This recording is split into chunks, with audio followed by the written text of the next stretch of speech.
Buenas tardes a todos los amigos y seguidores del Círculo de Arbitraje con el Estado. Les saluda Jorge Ruiz y bienvenidos a este conversatorio, el último del año 2021, que vamos a abordar un tema importante y también de coyuntura sobre la transparencia y la ética en la contratación pública. En el marco de conversar sobre temas de actualidad concernientes a algunos hechos de corrupción que se están investigando, y la pregunta: ¿cómo fortalecemos el sistema de contratación para evitar direccionamientos, para evitar que algunos malos funcionarios o también algunos malos proveedores que contratan con el Estado se les fiscalice oportunamente y también se les sancione y se los separe para buscar la transparencia, buscar la integridad en aras de favorecer la finalidad pública? El presente evento cuenta con la participación de tres connotados especialistas en la materia: el doctor Marco Antonio, el doctor Ernesto Lapuente y el doctor Cristian Guzmán Napurí, quienes son especialistas en contratación pública y también se desempeñan como árbitros adscritos a diferentes centros de arbitraje. Sin más preámbulos, tengo el honor de presentar al doctor Marco Antonio, quien es especialista y también se ha desempeñado como ex vocal del Tribunal de Contrataciones con el Estado, eh, y también actualmente se desempeña como árbitro especialista en temas de contratación pública. Doctor Marco Antonio Martínez, bienvenido, y quisiera trasladarle este primer tema que ya lo habíamos conversado unos días previos en una entrevista que tuvimos sobre el recurso de apelación para evitar los direccionamientos. ¿Cuál es el panorama que usted ve también en estos hechos que están bajo investigación en temas de contratación con el Estado, y cómo podemos fortalecer los mecanismos de transparencia en la ley de contrataciones con el Estado? Doctor Marco Antonio, bienvenido, y usted tiene el uso de la palabra. Muy buenas tardes, gracias. Gracias, Jorge, gracias a todos. Gracias por esta oportunidad de compartir con todos los que estén ahorita conectados o los que vayan luego a revisar la grabación pertinente. Bien, sí, efectivamente se me ha pedido que haga unos comentarios sobre qué opino yo específicamente de lo que es el régimen de impugnaciones de contratación pública como un mecanismo de transparencia. Este tema en realidad es bastante importante, más de lo que se ha querido reconocer en algún momento. Y esto es porque en realidad en toda contratación pública tenemos dos valores o dos lineamientos. Uno es adquirir oportunamente, evidentemente. A mí nada me sirve que el papel que necesito, que la harina que necesite, me la den en 2 años. Yo la necesito para ahora, en el momento en el cual tengo la necesidad. Y el segundo valor, la segunda línea, digamos, de preocupación es que sea con transparencia. O sea, una adquisición oportuna y una adquisición transparente. En el medio, en esta tensión, es donde vienen los problemas que ahora voy a tratar de un poco repasar.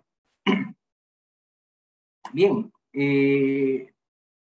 no podemos concebir nosotros el régimen de contratación del Estado como un régimen en el cual no pudiera haber oportunidad de impugnar. ¿Por qué? Porque la contratación con el Estado esencialmente es un derecho. Es un derecho de cualquier proveedor, bien, de poder contratar oportunamente, de poder participar de lo que son los recursos del Estado. Recordemos nosotros que en estricto el Estado va a revertir el dinero en la economía de 3 maneras. Paga deuda, lo cual no está mal, tiene que pagarla para que sea creíble, para que sea un sujeto de crédito interno o externo. Paga su personal, lo cual está bien, necesitamos funcionarios bien pagados, efectivamente, que cumplan con la labor que les ha encomendado el Estado, ¿sí? Y la tercera es cuando adquiere bienes, servicios, obras, y en este punto es un poco más general, en este punto efectivamente es tiene un rol un poco más diversificado. Cuando el Estado construye una carretera, no solamente estamos hablando de 100 o 200 millones que de repente se incorporan al valor de la carretera como tal, sino a toda una cadena de proveedores. ¿No es cierto? El que va a proveerle al constructor el material, los que van a proveer su servicio, el personal que va a trabajar con él, el que le va a dar la alimentación, el hospedaje, y vamos multiplicando. Tiene un efecto multiplicador, pero no solamente termina ahí. Esto efectivamente va más allá, porque efectivamente esa carretera conectará luego dos lugares, y lo que antes se hacía en 8 o 9 horas, se hace mucho menos. Y evidentemente, si es un hospital, va a reducir los índices de mortalidad, o de enfermedad, va a mejorar la calidad. Si es una escuela, efectivamente va a mejorar la oportunidad de la población, de los niños que van a esa escuela, para poder progresar al futuro y poder participar de un ascenso social, una movilidad social necesaria para que cualquier sociedad sea viable. Y así podemos seguir con los ejemplos. Entonces, si bien he empezado diciendo que existe un derecho de contar con el Estado que justificaría el régimen de impugnaciones, en realidad me quedo corto, porque también hay un deber. El Estado tiene un deber de adquirir bien, o sea, siempre hablamos de las 3 Bs, bueno, bonito y barato en la medida de lo posible. Y dentro de esto, y dentro de este adquirir bien, uno de los temas más importantes que permiten la participación de la sociedad civil es justamente la posibilidad de discutir una decisión arbitraria, una decisión errónea. No toda decisión que se revoca implica responsabilidad necesariamente. Puede haber un error de concepción, puede haber un celo en aplicar una norma de manera muy literal, por ejemplo. En general, cualquier posible error que lleve a una entidad del Estado a adjudicar mal una buena pro o a no adjudicarla, efectivamente, no solamente hay un derecho del postor, sino que hay un deber del Estado de someterse al escrutinio, justamente, al escrutinio, a la revisión de aquella decisión que se cuestionaría. ¿Y a qué va todo esto? Empecé diciendo que hay una natural tendencia entre el adquirir oportunamente y adquirir de manera transparente. Y esta natural tensión ha llevado a ciertos equilibrios.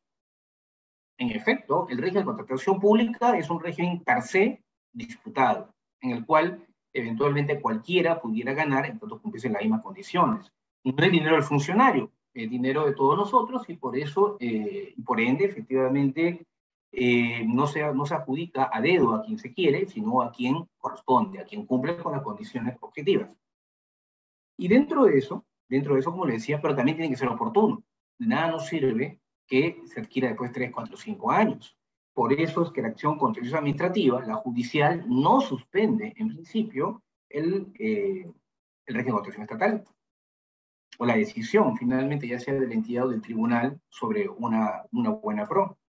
Y dentro de esto también, efectivamente, esta atención nos lleva a que existan ciertas barreras, ¿bien? Y que la adjudicación a mano, a dedo, sea absolutamente pues, residual, excepcional, en ese caso las exoneraciones, no tan a dedo, la frase no es muy feliz. Lo que me refiero básicamente es que se adquiera sin proceso, ¿no? Lo usual, lo normal, lo regular es que hay un procedimiento de adjudicación. Y también dentro de este proceso de adjudicación, que es disputado, ¿no? Debe reconocerse una posibilidad de impugnar. Pero, como les decía, en el equilibrio que se ha buscado, esta impugnación no es absolutamente libre, tiene algunas barreras. La más evidente, ya sabemos todos, es que para formular una apelación hay que arriesgar una garantía. ¿Sí? Eso es normal. Luego vamos a ver de cuánto es la garantía y todo lo demás. Pero en principio es absolutamente natural arriesgar una garantía. Aquel que tiene la expectativa, aquel que tiene el poder de parar una adquisición, porque claro, la apelación detiene la adquisición, tiene que arriesgar algo, debe tener un mínimo grado de seguridad sobre la posición de su derecho. Esta garantía va a variar, aún no voy a entrar al monto exacto de la garantía, pero su función es ser una barrera de contención. Bien, si llegamos a este punto entonces tenemos que efectivamente, en cualquier estado civilizado, plenamente civilizado, la adquisición que efectúa el Estado, si es un derecho de todos, también es un deber de adquirir bien por parte de la entidad respectiva, y dentro de esta conjunción entre deber y derecho, es una adquisición en principio disputable, impugnable. Solo por excepción hablaremos de supuestos en los cuales no hay apelación. Contratación complementaria, contratación directa con las primeras exoneraciones, o la compra de un chip para otro. Pero es una excepción. Bien, y dentro de esto, efectivamente, a fin de equilibrar el derecho de todos y equilibrar la adquisición oportuna, hay algunos requisitos, entre ellos, como les decía, el de la garantía. Yo para apelar tengo que arriesgar. ¿Bien? Algo, ¿no? Algo racional, algo razonable. ¿Bien? Suena bonito el esquema, efectivamente, existe jurisprudencia riquísima sobre estos temas, y de hecho el principal efecto ha sido que la participación más importante de la sociedad civil en una compra pública es a través de la apelación. Es el apelante el que conoce el mercado, es el apelante el que sabe si su rival ha cumplido o no con un requisito, es el apelante el que sabe si ese señor que está en la propuesta en verdad tiene la experiencia o no, porque todos se conocen, o no se conocen en el mismo rubro, en la misma especialidad. Es el impugnante el que puede ayudar a suplir al tribunal defectos vacíos que pudieran eventualmente no detectarse, porque finalmente la evaluación de propuestas se hace muy rápido, en muy pocos días, y hay temas que no se van a ver, y es mejor que sea ahora que sea un control posterior. Es mejor saber que el producto no cumple a que nos enteremos lamentablemente después. Parece sencillo el asunto. Sin embargo, en realidad, ¿a qué empiezo? La pregunta es, ¿y por qué entonces cualquier gobierno de turno le, disculpen la palabra, le agarra bronca, le tiene problemas al recurso de apelación? Alguien diría, ¿a qué le tiene miedo? ¿Por qué digo esto? Pensemos solamente en la evolución del régimen de compras nacional, desde que empezó. Desde que hablamos de régimen, me refiero al régimen de la Ley del Estado, la 26850, luego la 17 y la 3225, con todas sus modificaciones absolutas, que, como dice el doctor Ruiz, ya hemos hablado bastante el otro día, pues en una conferencia sobre esos puntos. Pero bueno, volviendo al tema, ¿por qué le tiene miedo? La apelación originalmente, fíjese usted cómo era el esquema original, ¿no? Año 1998. En verdad habían 3 instancias. Primera instancia es el comité, antes comité especial, hoy en día comité de selección. Toma una decisión, como cualquiera, como cualquier ente administrativo. Hay una apelación ante la misma entidad. Y había un recurso de revisión que se usa para unificar jurisprudencia, ¿no? En la cual cualquier problema dentro del país iba al Tribunal de Contrataciones del Estado, desde entonces con su código, ¿bien? El cual he tenido el honor de integrar en algún momento. Y sin embargo, los gobiernos de turno cuestionaban, criticaban que por qué tanta apelación, que por qué se demoraba tanto. Algún motivo puede haber, vamos a hablar cuando hablemos de las distorsiones. Pero en principio, para ser más claros, las apelaciones, aún en su momento más álgido, cuando eran más frecuentes y abundantes, nunca pasaron del 5% del total de casos. Y sí fueron muy importantes para detener vicios, errores que de otra manera no hubieran pasado. Pero no solamente eso, no son de una detección de errores. Este control lo que hacía era evitar que los comités de selección sean, disculpen la palabra, atrevidos, osados en sus decisiones, porque se ve que los iban a revisar. Y los iban a revisar 1 y 2 veces. Lo revisaban en la misma entidad y lo revisaba el tribunal. ¿Bien? La garantía era 1%, dentro del estándar mundial. En todo el mundo, cuando uno apela, arriesga entre el 1 y el 2%. Usualmente el 2% está vinculado a servicios y el 1% está vinculado pues, a bienes y a obras, ¿no? Es por los márgenes de ganancia. Usualmente también una utilidad estándar está fijada en un 10% al valor del contrato y se consideraba que era razonable que cualquiera que quisiese postular arriesgase el 10% de una eventual utilidad estimada. Y el 10% del 10% es 1%. Bastante lógico. Bien, como decía, en el mundo va de 1 a 2%. Pero sin embargo, como les decía, existe una tensión natural con el poder. El poder de turno, sea cualquiera, izquierda, derecha, centro, arriba, abajo, va a tratar de adquirir más rápido, va a sentir la presión. No estoy haciendo una afirmación de otro tipo, ojo, ¿eh? Simplemente no les gusta el control, para ser más claro. No les gusta que su carretera, que estaba por salir, ya no pueda salir, no que demore un poco más. Los hospitales, o lo que sea, ¿no es cierto? Entonces, sí, existe una tensión natural con el poder que lamentablemente se ha estado enfocando, lamentablemente ha afectado este importantísimo mecanismo de control de la sociedad civil, que como dije tenía dos aspectos, nuevamente. Uno era el control de vicios y errores que el comité puede no detectar eventualmente, ¿bien? Y el segundo es preventivo, porque un comité que sabía que iba a ser revisado una o dos veces tenía más cuidado, efectivamente, ya no tenía decisiones osadas. Por ejemplo, yo recuerdo mucho un caso en el cual un gobierno regional decidió inaplicar la ley de contratación del Estado, porque decía que entre los intereses regionales y la ley nacional debían primar los intereses regionales, ¿no? Y imagínense ustedes, caso de la vida real, no estoy inventando nada.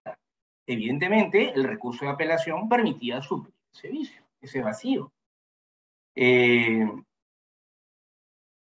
bien, ¿y qué pasó? ¿Qué le ha pasado a orden de apelaciones? Por ahí recuerdan ustedes un presidente que ahora está puesto orden de extradición, que inclusive maldijo al Cuscocode, que por qué tanta apelación, etc. Y la pregunta no es a qué le tienen miedo. La tensión natural con el poder, sí. ¿Pero qué pasó? ¿Qué fue ocurriendo? Para empezar, se redujo una instancia. Se puede aceptar. O sea, basta que haya una doble instancia administrativa, entre comillas, como una revisión, todavía pues, el comité de selección puede tener un control. Sí. Pero sin embargo, se reservó parte del segundo control, o sea, de la posible apelación a las entidades. En realidad, cualquier apelación, ustedes saben hoy en día, que no supere las 50 UIT, se apela ante la misma entidad. Y aquí no vamos a ver que seamos buenos, malos, ni nada de eso, pero es algo muy sencillo. Me imagino una municipalidad que tiene 25 trabajadores, 3 integran el comité. ¿Bien? Tiene que opinar el asesor legal, que está en la misma municipalidad, pequeñita, ¿cierto? Y además pequeñas todavía. En el comedor almuerza junto con el del comité, ¿cierto? De repente su padrino, el padrino de su hijo, de repente van a la misma fiesta, se conocen. Entonces, ¿dónde está un control eficiente? ¿Ustedes creen que no va a haber algo o mucho de subjetivo para que él resuelva una apelación? Es más, ¿cuántas apelaciones se efectúan ante la misma entidad? Yo les puedo decir, hay apelaciones y funcionan básicamente cuando son entidades muy grandes, donde hay un grado de despersonalización notorio, ¿no? Pero si no, no funciona.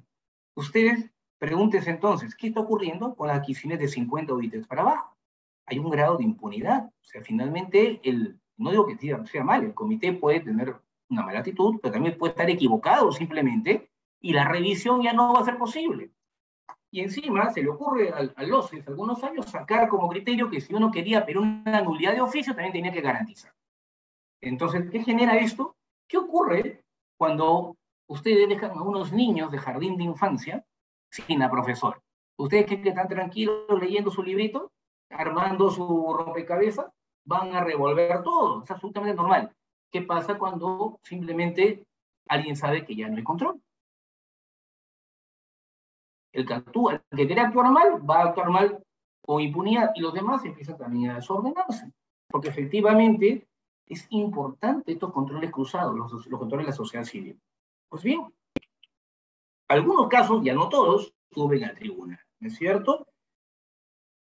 Pero además, como producto de este desequilibrio, lo que se hizo fue elevar la garantía. Y acá es algo muy curioso. La garantía para apelar, como le dije, estuvo tradicionalmente fijada en 1%. Luego había un partido fuerte de oposición que en el Congreso él propuso y bajó al 0.25%. Pasó a tener la garantía más barata del mundo. Creo yo que se rompió un poco el equilibrio. Pero ojo, en ese cambio ya no se podía apelar todo. Solo se podía apelar al tribunal lo que eran LPs y concurso público. Grado de impunidad al nivel interno. Pero luego, cuando fue gobierno, lo subió al 3%, ya no el 2% ni siquiera. Entonces pasamos de tener la garantía más barata del mundo a tener la más cara del planeta Tierra. ¿Cuál es el mensaje? No apeles.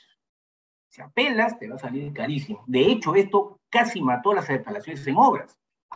Un 3% en obras, simplemente el riesgo era altísimo. Uno vio cómo fácilmente uno pudo observar cómo se iba transformando el tribunal de un tribunal que tenía revisado una cantidad altísima de obras, de LPs de obra, a bienes, servicios, sobre todo equipamiento médico, servicios que tienen un poco más de margen, ¿no? Pero empezó casi no verse.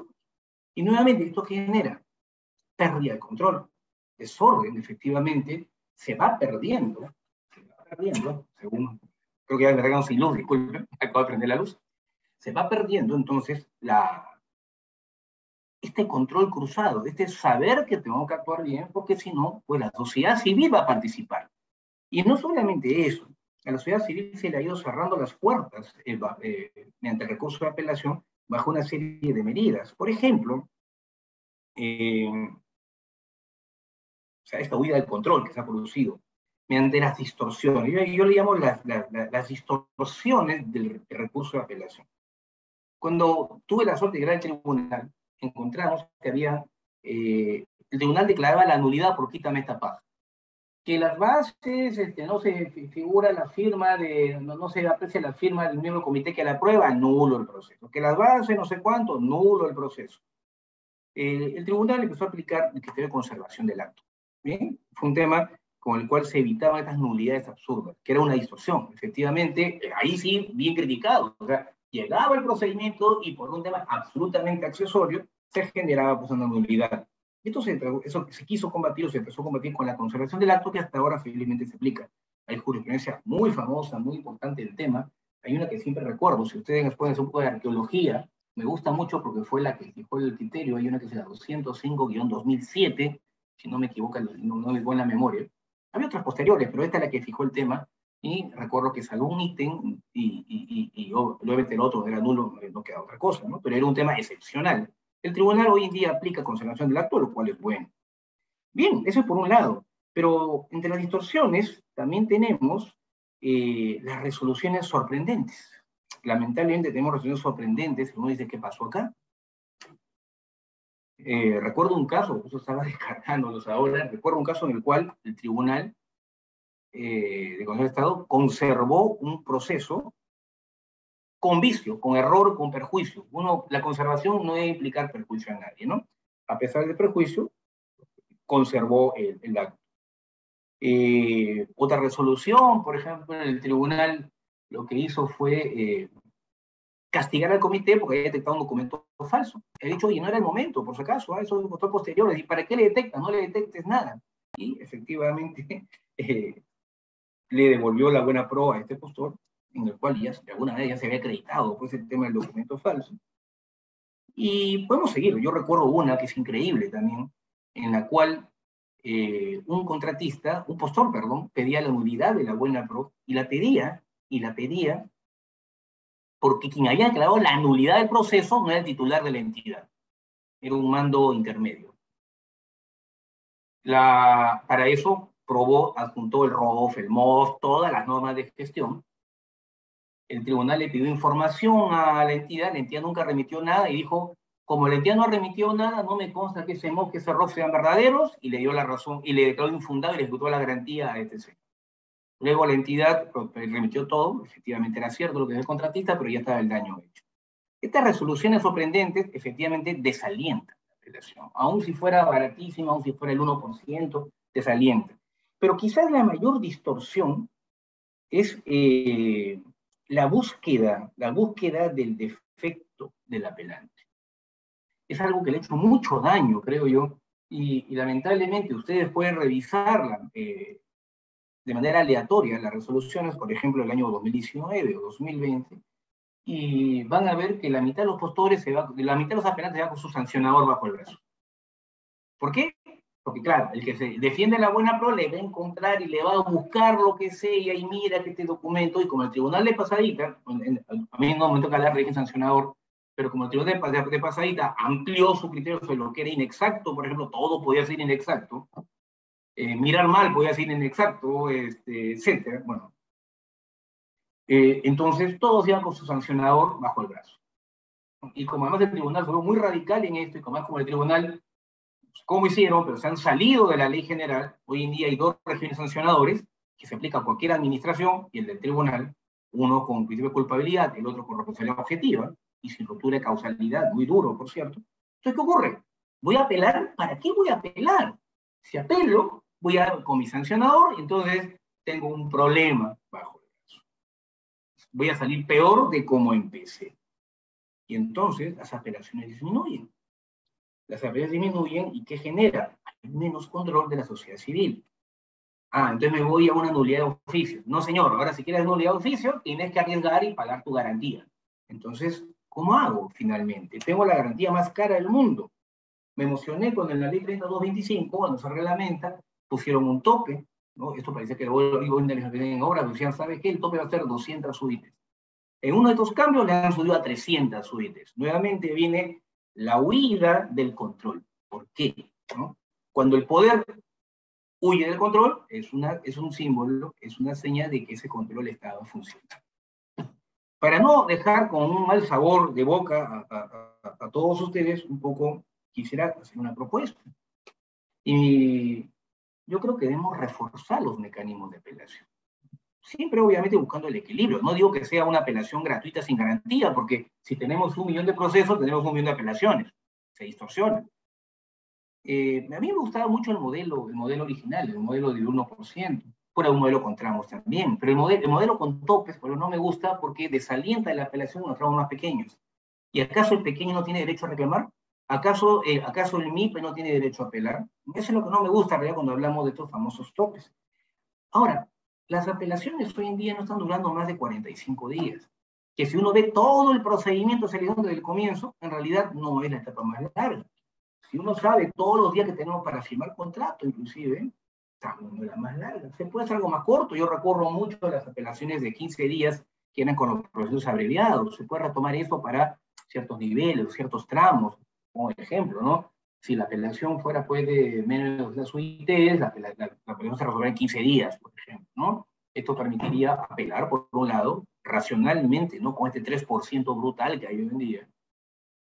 Pero también permitiría el equilibrio nuevamente, control. Y cuando alguien sabe que lo están controlando, puede ser la persona más buena del mundo, pero tendrá cuidado, efectivamente. No caerá menos en tentaciones si queremos tocar un tema filo religioso, finalmente. Y bien, yo creo que sí es posible, pero esto requiere una voluntad. ¿Y voluntad de quién? Nuevamente, la voluntad del poder, del Estado, de quien esté en el poder en un momento determinado, para actuar con transparencia. ¿Se puede? Sí se puede. ¿La apelación es el único mecanismo para la transparencia? No. Obviamente, el SEACE es un mecanismo maravilloso. También había gobiernos que no les ha gustado mucho el SEACE. Por ahí uno borró 2 años enteros de información, inclusive. Recordar, 2011 y 2012, pero todo está borrado. Uno ve la pantalla y no puede entrar nada más. Pero es un mecanismo, no es el único, el SEACE es importante, pero era el mecanismo donde la sociedad civil tenía la mejor participación. Hoy en día la sociedad civil participa a través de las denuncias en prensa, pero la denuncia en prensa ni es especializada y comete sendos errores que al final tienen quitando de credibilidad, no siempre, pues son importantísimas. Ahora, es lo único que queda en ese momento. O es a través de la prensa, o ya no queda más, porque la apelación está trabada. Yo siempre he recalcado la importancia, y como dije, son cambios muy puntuales. Reformar el tema de las garantías para la apelación, un cambio de actitud del tribunal. O sea, no puede ser que aquel que apele termine pues, con su sancionador bajo el brazo. Por eso es un tema más grande. Creo que también uno de mis copanelistas va a hablar sobre el tema de sanciones. Y en realidad, como parte de una reforma global, debería retomarse un poco el espíritu original de la apelación, era la mejor ayuda para que las entidades y el Estado en general adquiera bueno, bonito y barato. Nada más, y disculpen, creo que me he pasado, pero me emociono y no paro de hablar. Así que muchas gracias. Muchas gracias, doctor Marco Antonio. Importantes las reflexiones sobre los mecanismos de control dentro del proceso de contratación. Importante también señalar que si queremos hablar de transparencia, tenemos que saber que debe haber un control, no con un ánimo de persecución o de pensar que todo es corrupción, simplemente investigar en atención a los principios rectores que van desde la presunción de inocencia, el debido proceso, el principio de licitud, y efectivamente, si hay algo que transgrede la ley de contrataciones, debe ser denunciado. Y el mecanismo legal que hoy tenemos es el recurso de apelación.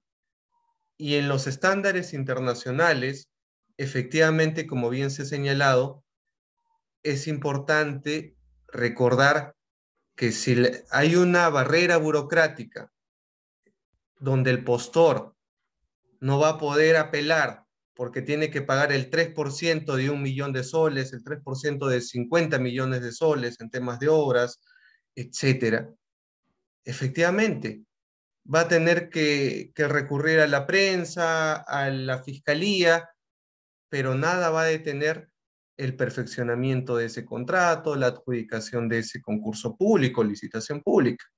Entonces, ¿de qué control ciudadano estamos hablando al día de hoy? Entonces, es un poco para los grandes amigos que quieren hacer reformas y sobre todo cuando salen y hablan de transparencia, pero hay que predicar obviamente con el ejemplo, como lo ha apuntado el doctor Marco Antonio.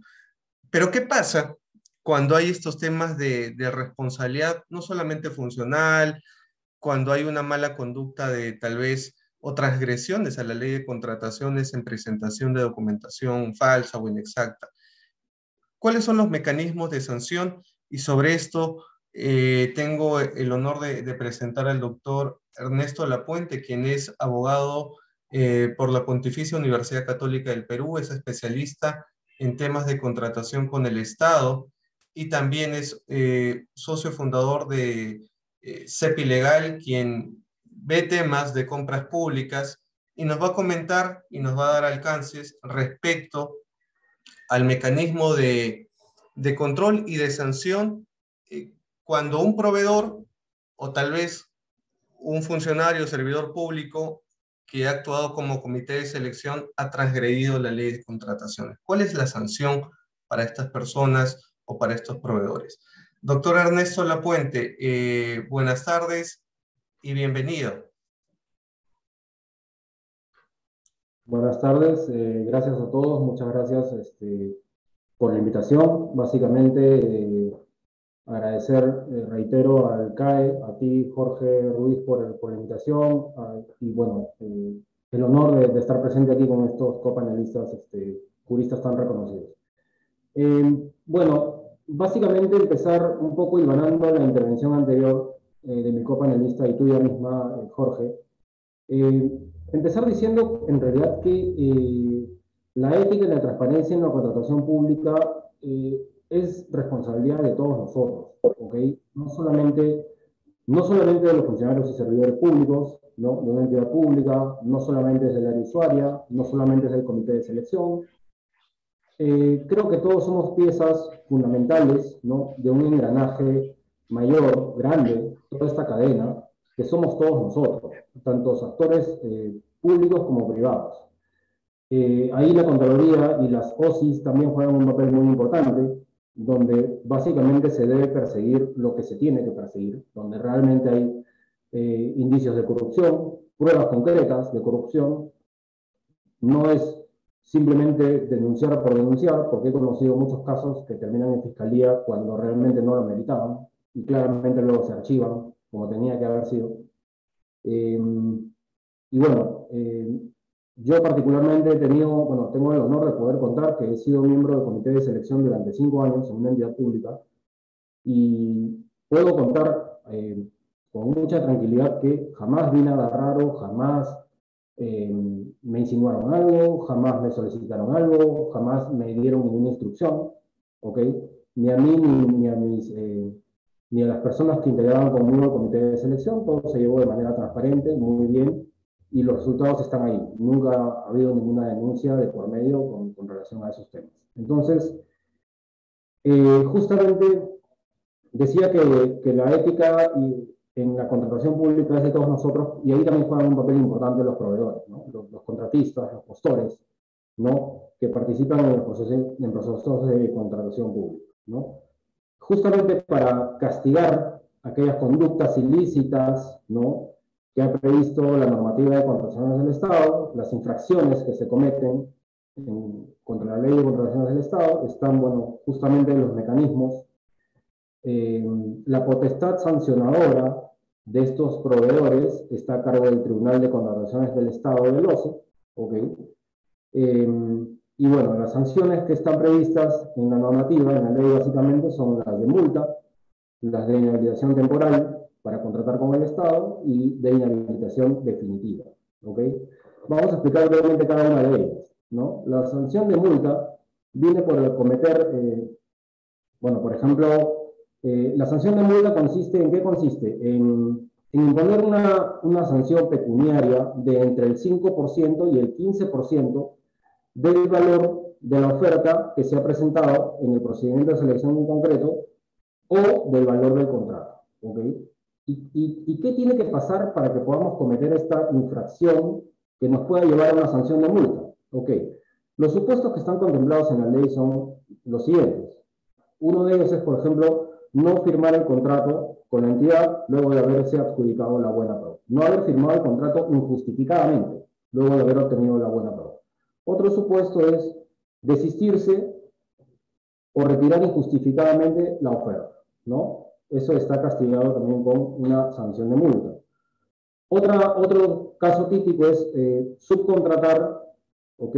Sin permiso de la entidad o sin contar con el RNP, porque el subcontratista también debe tener el RNP, o por excederse esta subcontratación, ¿ok? Excederse de los límites permitidos en el reglamento, que son básicamente el 40% del monto del contrato, ¿ok?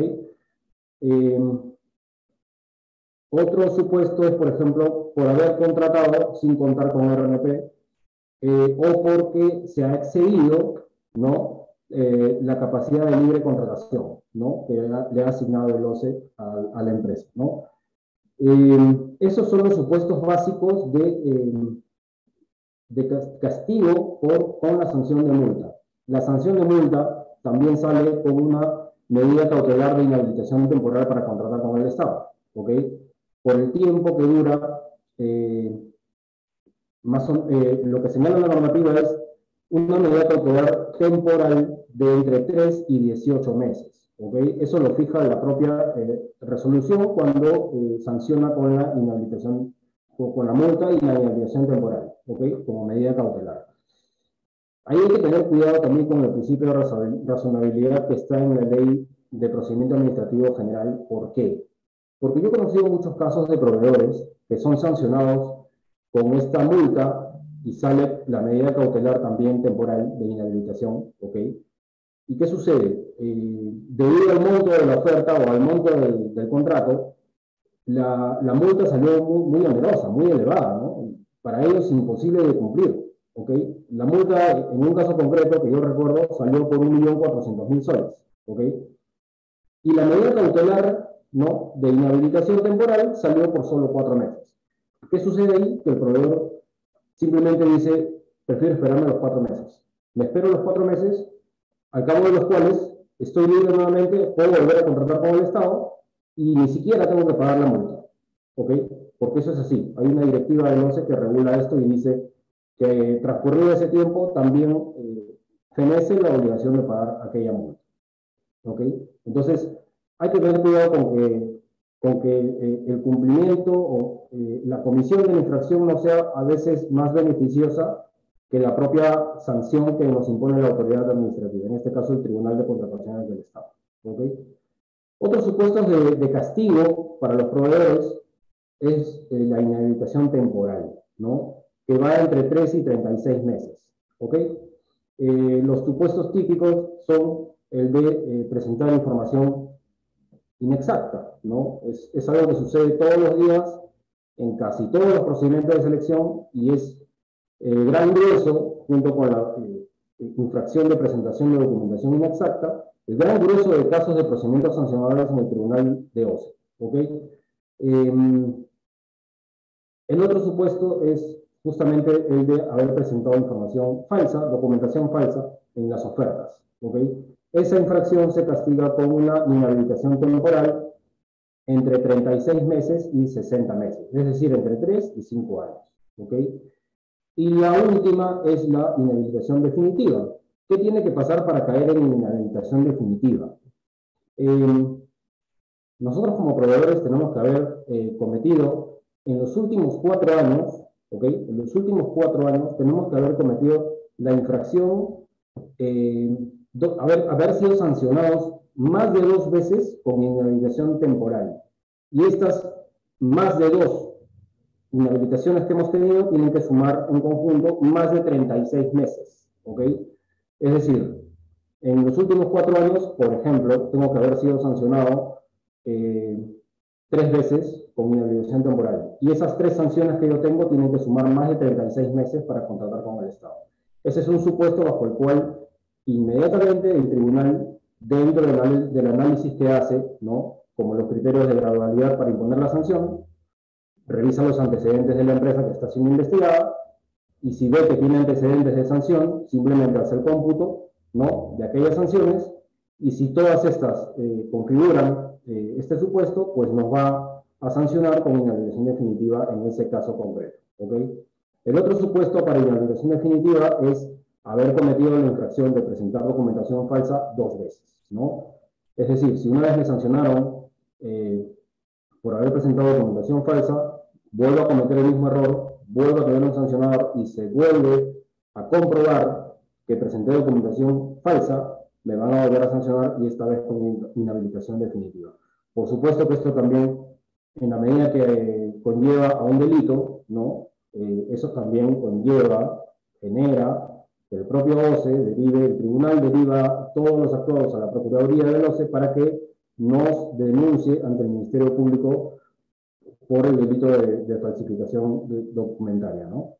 Entonces, nosotros mismos como proveedores debemos cuidarnos y somos también responsables de la ética y la transparencia en la contratación pública. Y voy a aprovechar este tiempo que me queda para contar algunos casos que me han sucedido en el ejercicio de la profesión, ¿ok? Y lo importante que es la formalidad, lo importante que es llevar las cosas en orden y hacer las cosas correctamente, ¿no? Una vez, por ejemplo, me sucedió que me busca una empresa preocupada porque le habían abierto un procedimiento sancionador en el Tribunal de OCE, porque le estaban cuestionando un certificado de trabajo de un ingeniero que había presentado en su oferta. ¿Okay? La empresa me juraba que el ingeniero propuesto efectivamente había trabajado en la obra que mencionaba el certificado. Pero el tribunal simplemente tiene el criterio ya marcado desde hace años, ¿no? De que la sola confirmación de veracidad o falsedad es la que va a determinar la suerte del proveedor que está siendo investigado en el procedimiento sancionador. Es decir, si yo presento un documento, ¿no? Un certificado de trabajo emitido por la empresa A, y ya existe una carta, un documento de la empresa A, donde dice que el certificado no ha sido emitido por ellos, o que no lo encuentran en sus archivos, o que es falso, o que la firma no le corresponde, o el formato del logo no le corresponde, o la firma no corresponde, ya con eso de ahí para el tribunal es una confirmación de falsedad y solo con eso está bastando para poder sancionar a la empresa que presentó dicho certificado de trabajo. ¿Okay? Y decía, lo importante de la formalidad, nosotros mismos a veces, por la informalidad, generamos este tipo de cosas, porque el ingeniero que mencionaba el certificado había trabajado en la obra, efectivamente. Pero ¿qué pasa? A pesar de la confirmación de falsedad, ¿no? del ente emisor, que había sido claramente manipulada por un tercero que denunció, ¿ok? Con intereses de sacarle al mercado a esta empresa, no había cómo demostrar que efectivamente el ingeniero sí había trabajado en la obra, ya que no había contrato de trabajo, no había certificado, recibos por honorarios, contrato de locación de servicios, no había nada. Y el tema de los pagos, al ingeniero se le hacía con dinero efectivo, ¿no? Ni siquiera con una transferencia bancaria. Entonces, a veces esta misma informalidad nos lleva a casos donde a veces ya no es posible defender lo indefendible, ¿no? Por más que tengamos la verdad en la mano, no tenemos cómo acreditarla. Y ahí tenemos, bueno, los propios proveedores tienen la culpa de este tipo de situaciones, ¿no? Y a veces los abogados tampoco ya tenemos manera de defenderlos, ¿ok? Me ha tocado otro caso, por ejemplo, donde, donde un consorcio se presenta a una licitación X en un gobierno regional de provincia, ¿no? Y bueno, a mí me busca uno de los consorciados diciéndome, yo no conozco ese consorcio, yo no conozco esa licitación. Y se abrió el procedimiento sancionador, ¿ok? Por presentación de documentación falsa. Y bueno, lo que tuve que demostrar ahí es que efectivamente mi consorciado no había presentado ningún documento de la oferta. Tuve que demostrar que la oferta era falsa, la firma de mi consorciado era falsa, ¿ok? En toda la oferta. El contrato de consorcio con firmas legalizadas ante notario público era falso, ¿ok? Tenía los sellos falsos de la notaría, la firma de mi representada era falsa, todo eso se tuvo que demostrar ante el tribunal. El proveedor, por supuesto, ¿qué había pasado? Tenía un mal elemento dentro de su empresa que había facilitado sus documentos de experiencia a uno de estos consorciados que sí se presentó a la oferta, ¿ok? Entonces lo suplantaron, ¿no? Integró un consorcio sin saberlo, ¿ok? Luego viene el sancionador, la persona no entendía por qué estaba el sancionador si jamás había presentado ni conocía ese consorcio ni a los integrantes. Por supuesto, a pesar de que, bueno, me tocó una sala dura, pude demostrar que efectivamente no se habían presentado, que mi representada de este consorciado no tenía nada que ver con ese consorcio y no había falsificado documentos, ¿no? Luego se abrió otro sancionador del mismo caso porque se le había resuelto el contrato del consorcio. Entonces, una vez más tuve que demostrar que si no participamos del procedimiento de selección, ¿ok? Tampoco participamos de la ejecución contractual, ¿ok? Pero son casos finalmente que se vienen presentando así, ¿no? Después, creo también que deberíamos un poco repensar y reconfigurar un poco el régimen sancionador del Tribunal de Contrataciones del Estado. Y lo digo por qué. Porque me han tocado casos también donde a veces los proveedores por desconocimiento o porque simplemente se cometió un error muy pequeño, minúsculo, ¿no? Y los documentos de la oferta no conversan uno con el otro, ¿no? Por ejemplo, en la declaración de experiencia de un profesional, se consigna una experiencia de un tiempo a otro, ¿no? De un día X a otro día X. Sin embargo, cuando viene la fiscalización posterior de la entidad y recurre a la empresa, ¿no? A la matriz, en este caso, que había emitido los certificados de experiencia del personal, resulta que en la nómina o en la planilla, ¿no? Habían días de más o días de menos, ¿no? Entonces el certificado de trabajo no conversaba con la planilla. Entonces, por días, ¿no? Y eso es un error del jefe de recursos humanos cuando tramitó el certificado de trabajo, ¿no? Yo entiendo que se tenga que perseguir lo que es correcto perseguir, pero los errores como estos, yo pienso que no. O sea, es bastante desproporcionado sancionar a una empresa pensando en que ha presentado documentación o información inexacta cuando en realidad se trata de un error, ¿no? ¿Cómo demuestras el error después? Es también complicado, ¿no?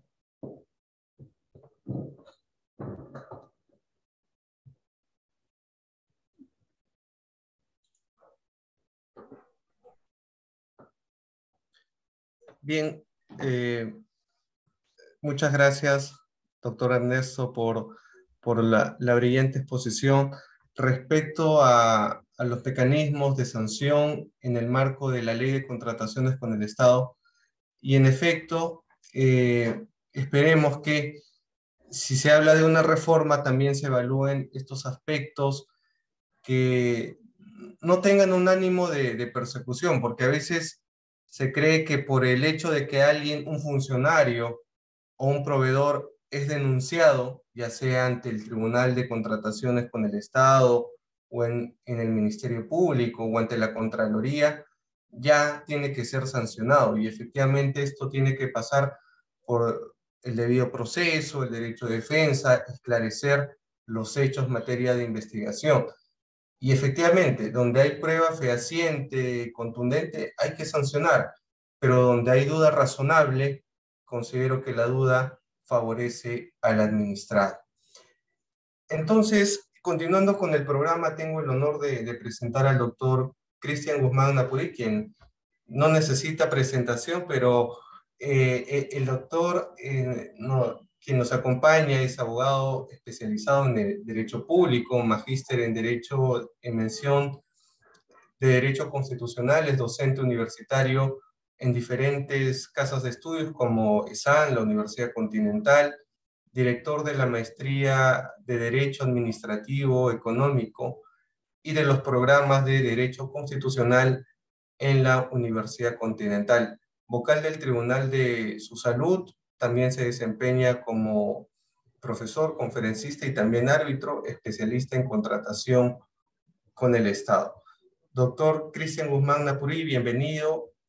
Y quisiera preguntarle, ya que hemos hablado un poco del contexto de los problemas, de la importancia de la transparencia, la ética, ¿qué medidas usted plantearía como reformas para seguir fortaleciendo la transparencia en las compras públicas y también la ética, no solamente en las contrataciones, sino también en el arbitraje? Bienvenido, doctor Cristian Guzmán Napuri, y tiene el uso de la palabra. Muy bien, muchas gracias por la invitación, estimado Jorge. Muchas gracias al CAE por la invitación. Un saludo especial a mis compañeros de la mesa, a Ernesto Lapuente y a Marco Martínez. Muy interesantes sus exposiciones sobre las materias que les tocó conversar. Yo creo que reformas para mejorar la transparencia en la contratación pública y el arbitraje son varias. Yo creo que el problema fundamental, aparte de la falta de eficiencia de la contratación pública, es la falta de transparencia, los actos de corrupción, ¿no? La falta de ética, la existencia de contrataciones dirigidas. ¿Ya? No me gusta el término direccional, no se usa mucho, ¿no? El término, esta contratación está direccional, qué feo suena, ¿no? ¿Qué cuesta decir dirigido, por Dios santo? No veo por qué la gente se mata inventando términos. Direccional, oh, esa contratación está direccionada, ¿no? Dirigida, ¿no? ¿Por qué se complica la vida? Dirigida ya. No debemos dirigir contrataciones. Y es fácil darse cuenta cuando una contratación está dirigida, ¿no? Un abogado, ¿no? Que sepa de administrativo, ya, un abogado que sepa de administrativo, un abogado que sepa de administrativo y de contrataciones con el Estado, ya, ok. Un abogado que sepa de administrativo, contrataciones con el Estado, ¿no? Y que tenga tales y tales características, ya vamos reduciendo el universo y vamos poco a poco a centrar la contratación hasta darnos cuenta que está dirigida. Y que implica contratar a alguien en particular, ¿no? A partir de cómo están diseñados los términos de referencia. ¿No? Entonces, y es fácil que nos demos cuenta, ¿no? Lo que pasa es que a veces nos damos cuenta, pero no lo denunciamos, es un problema serio, ¿no? Entonces, un primer tema clave es fortalecer la normativa para evitar que las contrataciones estén dirigidas, ¿no? Eso por un lado. ¿Cómo hacemos esto? ¿No? Hay que ser claros en la manera como es que se deben redactar los términos de referencia y evitar que efectivamente tengamos requisitos que terminen generando que contratemos a una empresa específica en particular, a una persona natural específica en particular, ¿no? Un proveedor en particular, ¿no? Entonces, esta situación en la cual se dirigen procedimientos de selección es muy común. Como les digo, es sencillo darnos cuenta. Pero un segundo punto, ¿no? Es la problemática detrás de la falta de supervisión mutua, de la falta de control, de un control interno que se fortalezca dentro de las entidades, ¿no? Por ejemplo, las entidades públicas no están utilizando o no están efectuando su compliance, su due diligence, ¿no? Al interior de las entidades. Y el problema es que no hay controles mutuos al interior de las entidades. Los servidores no se controlan entre sí, ¿no? Todo lo contrario, el servidor detecta un acto de corrupción y no lo denuncia. Hay mucho temor para denunciar. Es una obligación, ojo, no es una facultad, no es que, bueno, denuncio porque soy buena gente. No, no, no. El denunciar actos de corrupción es una obligación del servidor. Si no lo hace, también incurre en responsabilidad. Es algo que es importante tener en cuenta y que los servidores lo omiten sustancialmente. Yo no sé por qué ocurre esto, ¿no? ¿Por temor? Sí, probablemente, ¿no? Pero ¿temor a qué, no? ¿A que me separen del cargo? No, eso quiere decir también que mi superior jerárquico está involucrado en los actos de corrupción, ¿no? Es tan sencillo como ir a la alta dirección y denunciar a mi superior jerárquico, ¿no? Claro, claro, porque ha pasado, conocemos varios casos, no vamos a mencionar, pero ha pasado que el alta dirección, ¿no? Está también involucrada en los actos de corrupción. Perdón.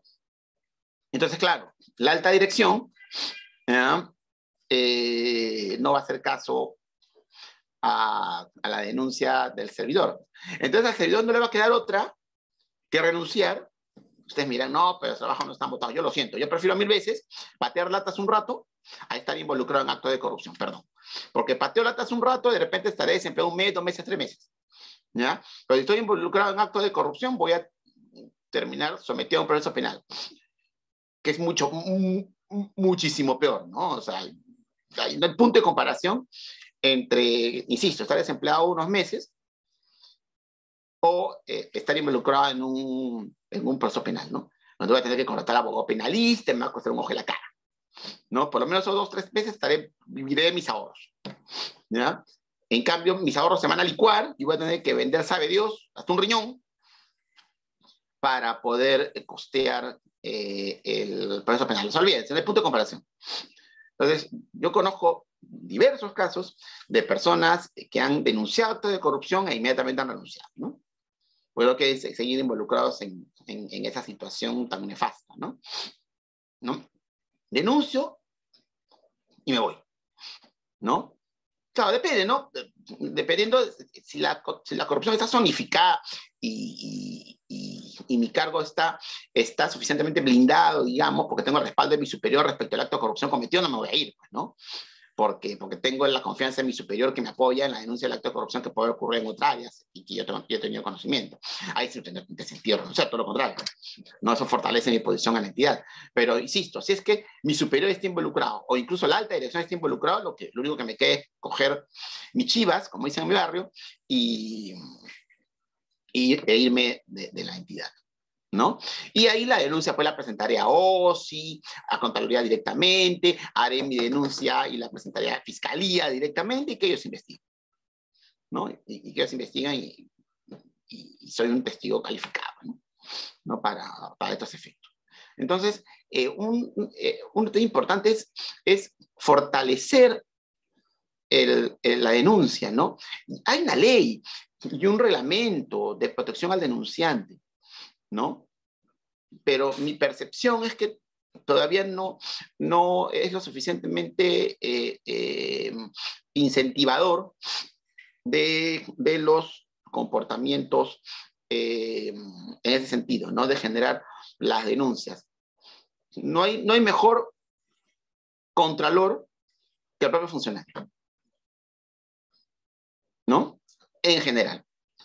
Ahora, en la contratación administrativa específicamente, hay diversos mecanismos, ¿no? Y ya Marco, en su exposición, nos estaba diciendo la importancia de la apelación, ¿no? ¿Qué mejor contralor que el apelante, ¿no? El apelante que pierde, el proceso queda segundo en el procedimiento de selección y dice, no, pero debieron haber tomado la buena por mí. Y apela. Y claro, porque está además convencido, ¿no?, de que él tiene la razón y por eso apela. ¿Ya? Porque además revisó y encontró que efectivamente la oferta del postor ganador no era lo suficientemente sólida, ¿no? O no estaba debidamente calificada, ¿no? O peor, por ahí había algún documento falso, ¿no? Y además denuncia, pues, señala que tenemos ese documento, que hay ese documento falso, ¿no? Entonces, ¿qué mejor contralor que el apelante, ¿no? Por eso, en la línea de lo que decía Marco, yo creo de que la garantía es un poco elevada, ¿no? De repente no estaría bien eliminarla, pero sí reducirla, ¿no? El monto de la garantía es elevado, ¿no? Es elevado y disuade la apelación, disuade y genera un nivel elevado de impunidad en ese sentido, ¿no? Y sí, es un error que OCE haya establecido que en los casos de solicitud de nulidad de oficio, esto se tenga que tramitar como una apelación. Es absurdo, ¿ya? Eso por un lado. Pero no olvidemos que en la contratación administrativa es sumamente importante que el procedimiento sea transparente, pero todo el procedimiento. Ahora, que el procedimiento sea electrónico es clave. Ya es más difícil que un procedimiento se corrompa si es que este es electrónico. No imposible, pero es muy difícil, ¿no? O es más difícil, ¿ya? Pero yo creo que la transparencia no se debe reducir al procedimiento mismo. Yo creo que la transparencia y el conocimiento de los ciudadanos del devenir del procedimiento debe incluir las actuaciones preparatorias y debe incluir la ejecución contractual. ¿Cómo transparentamos esto? ¿No? A través del acceso a la información pública, a través de la información que la entidad nos provee en sus portales de transparencia. ¿Qué estoy contratando? ¿Con quién estoy contratando? ¿Cómo es ejecutado? ¿Verdad? Los laudos que han afectado a esa entidad, que estén publicados, ¿no? No solamente publicados en la página web de OCE, que requiere urgente una sistematización más profunda, sino que además que estos laudos estén publicados en el portal de transparencia de la entidad. Y si tengo conocimiento de cuál es el comportamiento en la ejecución contractual de las entidades, ¿no? Esto es muy importante, porque además sirve para informar al mercado, ¿no? Es transparencia que es útil para todo, ¿no? No solamente para evitar actos de corrupción, sino también para que se transparente el comportamiento de las entidades. ¿Ya? Entonces, es clave esta figura también, ¿no? Otro elemento muy importante es las formalidades que se emplean en la contratación administrativa, ¿ya? En los procedimientos de selección hay algunas formalidades que probablemente no sean necesarias, y otras formalidades que sí lo son. De repente hay puntos claves en donde hay que fortalecer esta formalidad o de repente asegurar que sea correctamente. Hay otros en los cuales no deberíamos complicarnos la vida, ¿no? Por ejemplo, yo no sé por qué para celebrar el contrato se sigue exigiendo vigencia de poder. No sé cuál es la razón. He preguntado y nadie me da razón suficiente. No, claro, la razón formal es que necesito acreditar la representación. No se puede acreditar la representación, o sea, no puede la entidad verificar de registros públicos la representación, o por qué tengo que adjuntar copia del DNI, ¿no? Del representante legal o del postor si es que es persona natural, ¿no? Entonces, ahí tenemos varias varias situaciones que tenemos que corregir urgentemente, ¿no? En donde tenemos claramente deficiencias, no solamente en la regulación, sino en cómo se aplica la norma, ¿no? En cómo se aplica la norma. Esto es clave, ¿no? Y en cuanto al arbitraje, hay varias cosas que debemos hacer, ¿no? Está pendiente que OCE concluya con este registro de árbitros, o sea, el registro de árbitros tenga toda la información completa, ¿no? Las recusaciones contra los árbitros, sus laudos, qué anulaciones han tenido, ¿no? Entonces así, conozco pues, Guzmán Apuri, vamos a ver la información para designarlo, ¿no? Ok, oye, tiene anulación aquí, tiene recusación allá, no, mejor no, ¿ya? Mejor no. Es transparente el mercado, ¿ya? Transparente el mercado, y el propio mercado va a terminar expulsando aquellos árbitros que no son transparentes, ¿no? Aquellos árbitros, perdón, que cometen actos de corrupción, que los hay, lamentablemente los hay, ¿no? Claro, el índice de corrupción arbitral es sustancialmente menor que el de corrupción judicial, eso hay que decirlo, ¿no? Es verdad, ¿no? En otras palabras, siendo más coloquial, hay porcentualmente menos árbitros corruptos que jueces corruptos. Es la verdad, ¿ya? Pero eso no nos debe hacer bajar la guardia, ¿no? Es decir, no debería haber árbitros corruptos, no debería haber ninguno, ¿ya? Deberíamos asegurarnos que no haya ninguno, ¿ya? Y entonces fortalecer la ética en el arbitraje, ¿ya? Tal como está regulado en este momento, creo que hay que hacer ajustes. Yo creo que la supervisión del arbitraje no debería estar dentro del Estado, yo creo que debería conformarse por miembros de la sociedad civil, ¿no? Porque ahí también hay un riesgo de politización o de digamos, de que el poder tome esto, el poder político o el poder económico, en la línea de lo que decía también Marco Martínez en su exposición temprano, ¿no? Entonces, yo creo que es un punto también a tomar en cuenta para efectos no solamente de asegurar la transparencia, sino también de asegurar la eficiencia en estos casos, ¿no? En estos casos. Porque, ¿qué ocurre? La contratación administrativa tiene por finalidad asegurar que los resultados sean eficientes, satisfacer necesidades públicas de la mejor manera posible, ¿no? Que la relación calidad-precio sea la mejor, no necesariamente adquirir más barato, ¿ah? No necesariamente contratar más barato, ¿no? Sino que esa relación calidad-precio sea la mejor. De repente no escogí la alternativa más barata, pero sí aquella que me brindaba una mejor calidad, porque en la administración pública, como en muchos otros sitios, lo barato sale caro, ¿no? Me ha pasado varias veces cuando he trabajado en entidades, ¿ya? Ver cómo el haber contratado barato terminó generando perjuicios a la entidad, tener que recurrir a arbitrajes y un perjuicio muy grande que se hubiese resuelto si se hubiese contratado bien, ¿no?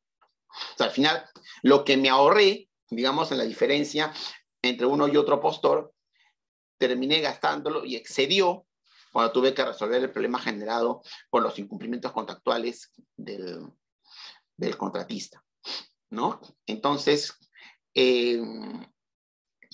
acá nuevamente vamos a encontrar este fenómeno de transparencia, porque claro, muchas veces termina pasando que el comité de selección termina escogiendo a un postor determinado, no porque es el más idóneo, sino porque hubo algún arreglo bajo la mesa, ¿ya? Entonces, y claro, acá tenemos el famoso diezmo, ¿no? En obras, ¿no? El famoso diezmo, ¿no? El 10%, ¿no? Que se queda en la entidad, digamos, pero no en la entidad propiamente, sino en los servidores de la entidad. No sé, don Jorge, ¿cómo andamos de tiempo? Creo que estamos. Sí, doctor. Bien, yo termino acá con la idea. Entonces, la transparencia es relevante. El concepto de propiedad, de transparencia, tiene que estar presente siempre. ¿Cómo mejoramos? Tenemos que hacer ajustes. Pero ajustes, insisto, no solamente normativos, pero también ajustes ya en general en términos del servicio civil, en términos del comportamiento de los servidores. Muchas gracias. Muchas gracias, doctor. Y tomamos nota de las propuestas, no solamente a nivel de contratación pública, sino lo que está pasando el arbitraje, la conciliación o la Junta de Resolución de Disputas. Es importante ver el panorama desde los diferentes ámbitos y etapas de la contratación pública, desde los actos preparatorios, más transparencia, desde los procesos de selección. Insisto en el tema de tal vez evaluar que las propuestas puedan ser presentadas ante un notario público y de manera presencial, ya que hay denuncias, y esto efectivamente con un ánimo que se profundice y analice también esta información de las ofertas económicas, que efectivamente son información clasificada que llega al OCE, pero si es información electrónica, esa oferta económica que va a determinar en algún momento el orden de prelación de los puestos, de los postores, efectivamente tiene que tener transparencia, creo yo, como lo hacía antes, ante un notario público. Yo recuerdo que esa adrenalina de los postores, de concurrir a la entidad con sus ofertas en mano, que éstas se aperturen ante un notario público y ante la supervisión de los demás proveedores, era importante. Ahora esta información, si bien es cierto, es importante que sea electrónica, pero ¿qué nos garantiza que esta información sea clasificada, sea selecta y no vaya a tener una filtración?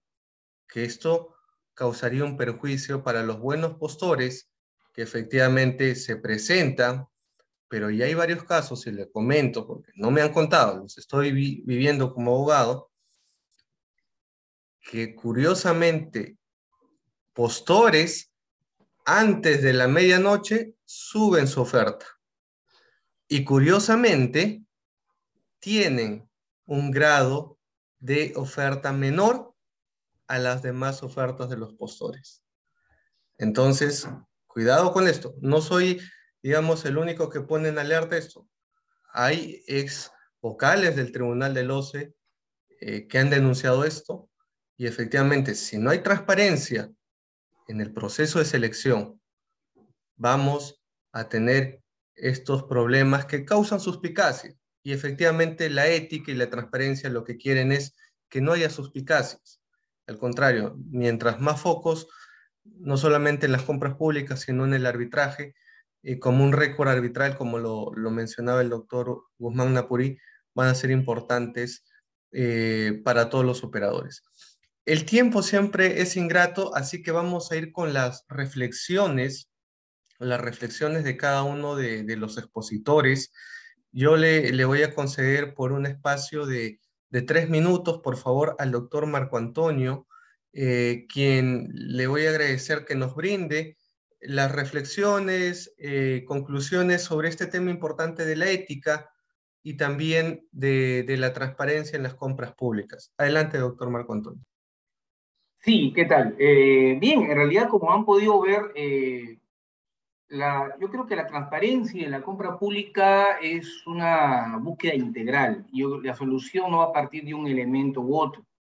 Me parece que ha sido magnífica la selección de los temas. Efectivamente, si tenemos mecanismos en el procedimiento de selección que permitan fomentar la transparencia, si permitimos un régimen fluido de impugnaciones, y si tenemos un régimen sancionador racional que evite pues las acciones primitivas que hoy en día en el que es el régimen sancionador de contratación pública, vamos a tener incentivos para que los buenos proveedores puedan acercarse nuevamente y contratar con el Estado, sabiendo que tienen seguridad, sabiendo que tienen un mecanismo transparente y que efectivamente pueden hacer el esfuerzo, vale la pena tomar el riesgo por el cual puedan avanzar y puedan pues efectivamente hacer las ofertas que corresponden.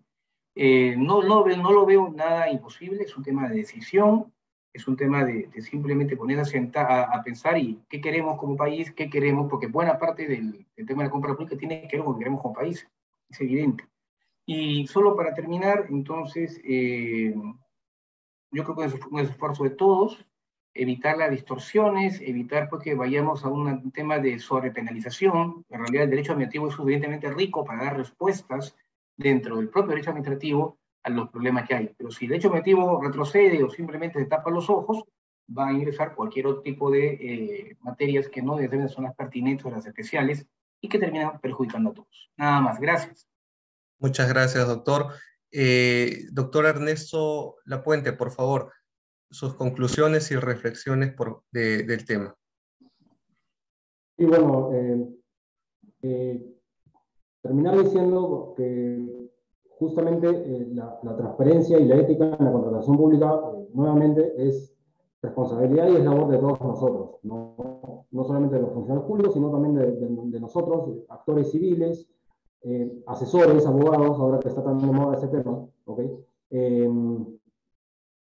Los postores, repito, o sea, no puede ser que estén presentando ofertas, falsificando documentos, tratando de sacarle la vuelta a la autoridad, al comité, al tribunal, a la norma. El tribunal ahora se ha vuelto más rígido, más duro al momento de investigar en procedimientos sancionadores. Ya hace rato que el tribunal no cree en declaraciones juradas, ¿no? Ya no generan la duda razonable, ¿no? Cuando tú presentabas, cuando era permitido y presentabas, por ejemplo, el famoso documento de fecha cierta que individualiza las responsabilidades de los consorciados, ¿no? Cuando lo presentas en el procedimiento sancionador, el tribunal desconfía, va y le pregunta al notario, ¿es verdad que se ha legalizado este documento en tu notaría? A ver, pásame las facturas, ¿no? A ver, pásame los documentos que acreditan el pago, ¿no? Porque quieren ver que efectivamente ese pago, ese trámite, juegue con la fecha que está en el documento de fecha cierta, que sea anterior a la presentación de la oferta, ¿no? Entonces, eso es culpa nuestra, eso es culpa de nosotros mismos, los postores, ¿no? Los actores privados y los que justamente queremos que se abra el mercado. Entonces, no distorsionemos las figuras ni las instituciones, más bien fomentemos mecanismos de control ciudadano y de mayor participación y competencia en las contrataciones públicas. Creo que de esa manera nos irá mucho mejor a todos. Muchísimas gracias. Muchas gracias, doctor Ernesto. Doctor Cristian Guzmán Napurí, lo escuchamos, por favor. Sí, en esa misma línea hay varias cosas que debemos hacer, como decíamos hace rato, y creo que no debemos descuidar la supervisión, el control, ¿no? Por ahí se había comentado, había un comentario sobre el tema del control administrativo, pero el control no solamente debe ser de Contraloría, o el control no solamente debe ser de OCE, la supervisión ciudadana, una supervisión ciudadana, ¿no? Que provenga de las personas, ¿no? De nosotros, de quienes vemos las contrataciones de fuera, sobre todo las más grandes, ¿no? Y que hay una apertura de la administración pública para poder canalizar estas denuncias de la ciudadanía, ¿no? Eso ayudaría también bastante. Y sancionar con verdadero ahínco a nivel judicial, sobre todo, ¿no? Más allá de las sanciones que impone el Tribunal de Contrataciones, que nota a pie de página es un procedimiento muy mal diseñado, ¿no? Que requiere ajustes, ¿no? Muchas gracias, doctor Napurí. Y bueno, reiterar nuestro agradecimiento a los excelentes expositores, al doctor Marco Antonio, al doctor Ernesto, al doctor Cristian Guzmán Napurí y a todos los amigos que nos han acompañado en este último evento, en este último conversatorio que ha organizado CAE, que ha cerrado ya de esta manera el ciclo de eventos académicos gratuitos con un enfoque a nivel nacional e internacional. El próximo año volveremos con novedades sobre nuevos temas en el ámbito de la contratación pública, el arbitraje y el derecho administrativo. Me quedo con la reflexión y también los invito a pensar que nuestra coyuntura nos plantea un gran reto. Estamos en una crisis de valores, ¿no? Y esa crisis es una oportunidad para cambiar. Y esto no va a depender de nuevas leyes de contrataciones, porque el derecho no crea realidades, el derecho regula las conductas. ¿Y cómo combatimos la corrupción? Cambiando nosotros, fomentando la ética, fomentando los valores de nuestros hijos, de nuestros hogares, como profesionales, porque si uno se pone a pensar, ¿qué cambio queremos en la Constitución o qué cambio queremos en una nueva ley de contrataciones? Si finalmente los principios, la propia Constitución nos habla de transparencia en las compras públicas. Lo importante es ser conscientes que de nuestro sector podemos generar un cambio positivo en las compras públicas, en el arbitraje, y no accediendo a temas de corrupción, no accediendo o promoviendo temas o actos irregulares, efectivamente hacemos un cambio importante a nivel de comité de selección, a nivel de árbitros, a nivel de abogados, a nivel de funcionarios, servidores públicos. Creo que todos estamos involucrados y el cambio para luchar contra la corrupción efectivamente es vacunarnos con transparencia, vacunarnos con más valores y vacunarnos con ética que hace tanta falta a nuestro país. Pero mientras estemos aquí en esta trinchera vamos a promover siempre la transparencia y la ética en las compras públicas. Hay mucho que conversar. Esto sin duda queda una tarea pendiente y el trabajo tiene que ser constante, las denuncias, los controles, escucharnos, eso va a generar nuevos cambios y el cambio empieza por nosotros. Muchas gracias a todos nuevamente y nos despedimos de este conversatorio. Gracias, doctores. Gracias. Buenas noches.